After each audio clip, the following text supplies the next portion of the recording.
18 billion naira assurance policy for fallen heroes.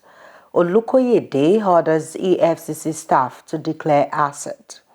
Lagos government dislodged scavengers from Olukoyede. Cairo de-escalates Gaza crisis.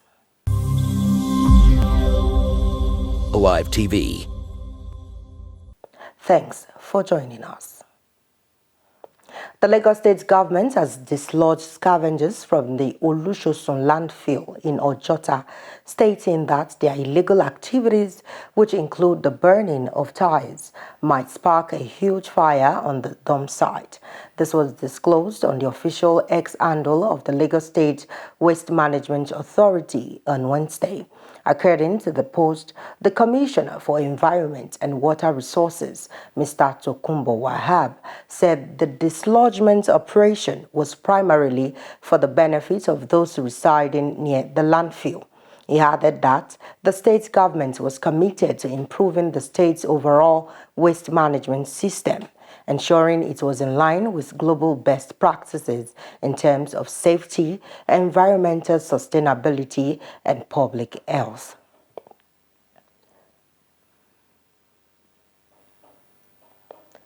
The new chairman of the Economic and Financial Crimes Commission, EFCC, Olukoyede, has ordered staffs of the commission to immediately declare their assets in line with civil service regulations and procedures. Spokesperson for the commission, Dele Oyewale, disclosed this in a statement on Tuesday, saying Olukoyede issued the directive during a meeting with the staff at the Commission's headquarters in Abuja. Olukoyede urged staffs of the Commission to pay premium attention to the basis of fighting economic and financial crimes. He opined that they channeled their efforts towards growing the economy of the nation, creating rightful environment for enhanced investment and strengthening the productive base of the economy. In an interview with a live news correspondent, some Lagosians opined that the new EFCC chairman should serve as a role model by declaring his assets first before asking others to do so. They commended the asset declaration move as a great development to start with, saying change should definitely start from within.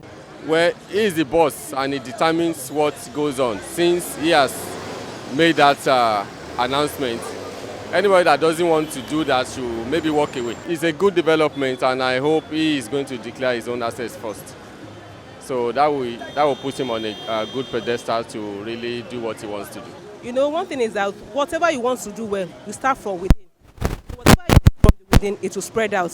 So I believe that God will help him and let him start with.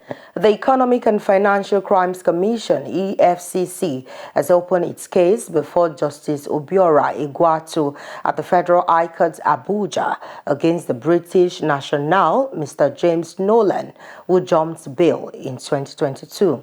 Counsel for the EFCC, Mr. Balasanga, led the first prosecution witness, Mr. Temitope Iriomo, an Assistant Chief Complaint Officer with the Anti-Graft Agency, in evidence. Iriomo, who works in the Special Control Unit against money laundering, told the court he was part of the investigating team in the criminal charge filed against Micad Project City Services Limited and Nolan. Nolan, a director in the Process and Industrial Development Limited, otherwise known as P&ID, jumped bail and stopped attending court proceedings in 2022. We'll bring you details of the story in our subsequent bulletin. President Bola Ahmed Tinubu on Wednesday approved 18 billion naira as group life assurance benefits and other entitlements for families of fallen servicemen and women of the Nigerian Armed Forces. The president said this was in appreciation of the sacrifices of the men and women of the armed forces and to underscore the government's commitments to their welfare. He affirmed his administration's continuing support to the armed forces by repositioning the institutions for better service, saying, "We owe a debt of gratitude to our gallant troops who have risen to the challenge of securing this great nation." End of quote. The chairman, Senate Service Committee, Sunday Karimi, APC Kogi West, has dismissed public outcry over the purchase of Prado Land Cruiser sports utility vehicles, otherwise known as SUVs, for 469 federal lawmakers as misplaced priority. They expressed disappointment over the media frenzy, which followed the exposure of details of the vehicle purchase deal, which has become a quadrennial ritual. Karimi, who stated this during an interview with journalists after Senate plenary in Abuja yesterday, explained that the Senate took cognizance of a lot of factors, including cost effectiveness, durability, and the poor state of most Nigerian roads before settling for the SUVs. He also described public attention on the utility vehicles of lawmakers as unfair, because the situation was worse at the executive level, where ministers who weren't elected rode in a convoy of several of such vehicles without a whimper from either the media or the public. Speaking with Alive News in Lagos, the masses said purchasing of vehicles is a wrong move at the wrong time, noting that it is not what the country needs at the time. They added that their focus should majorly be on solving the country's problem, which includes poor infrastructure, hike in food prices, and other basic amenities needed by the citizens, rather than purchase of SUVs, which could be done much later. I think the senators are the major problem in this country. In fact, they ought to scrap all. We don't need any senator to represent any constituency at all.